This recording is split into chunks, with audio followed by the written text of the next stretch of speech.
Good morning, madam. I'm Sherlock Holmes, and this is my friend and assistant, Dr. Watson. You may feel free to speak in front of him. I see that you are shivering. Please, I'll get you a cup of hot tea. It's not the cold that's making me shiver. It's fear, Mr. Holmes. You mustn't be afraid. We shall help you.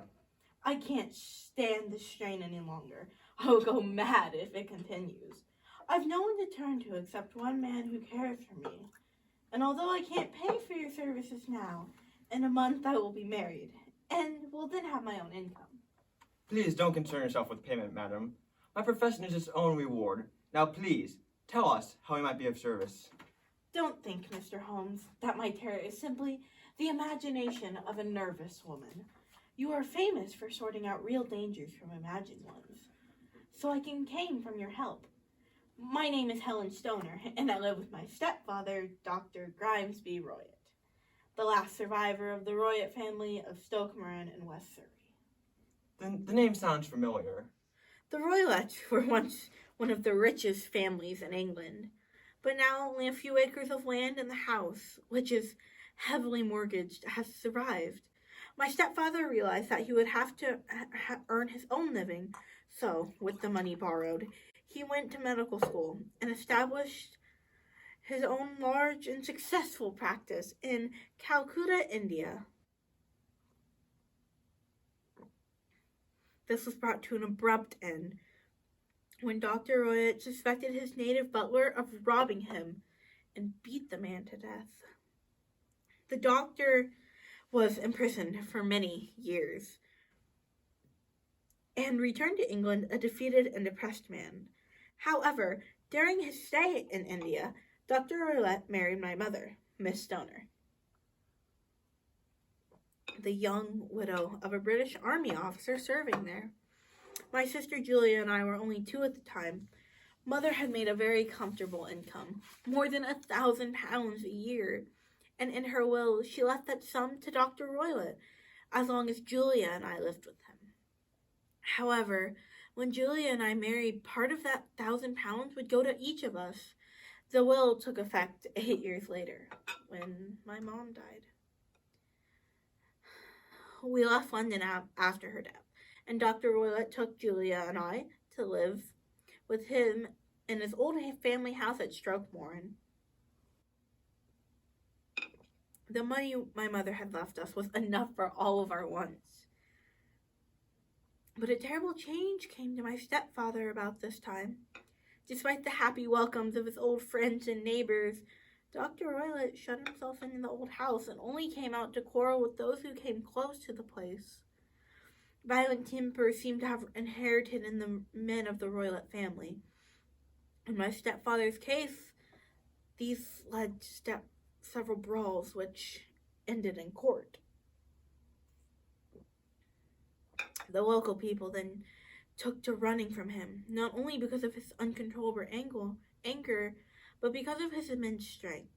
Last week, he hurled a blacksmith over a wall into a stream, and it was only by paying over all the money I could gather that I kept him out of court. His only friends seemed to be the herds of wandering gypsies who are allowed to camp on the estate.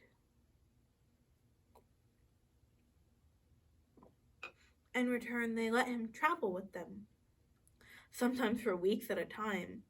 He also has a passion for Indian animals, and from time to time, several are sent over from India. Right now, he has a cheetah and a baboon wandering freely over the grounds of the estate. The villagers fear the animals as much as they fear my stepfather. You can see, Mr. Holmes, that my poor sister Julia and I didn't have happy lives. No servants would work for Dr. Royett, and we cared for the big house ourselves. Julia was only 30 when she died 2 years ago. How did your sister die? Strangely, I fear. You can well understand that living the life I described, Julia and I had no friends our age.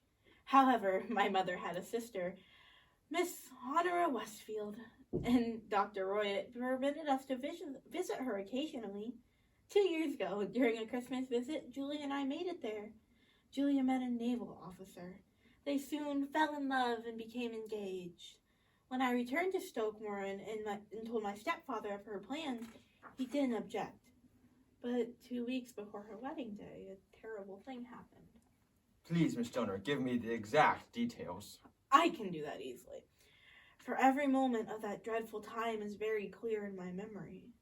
Let me begin by explaining that the house we occupy only one area.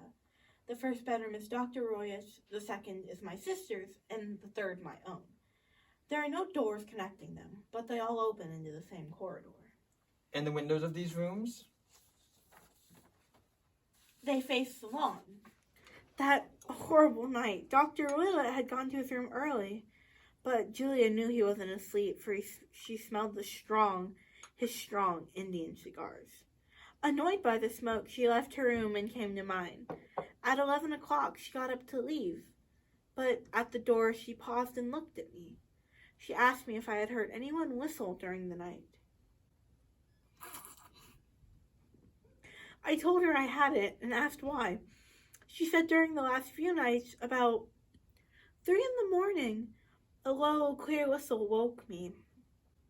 I couldn't tell where it came from. Perhaps the lawn. I told her that was probably those wretched gypsies.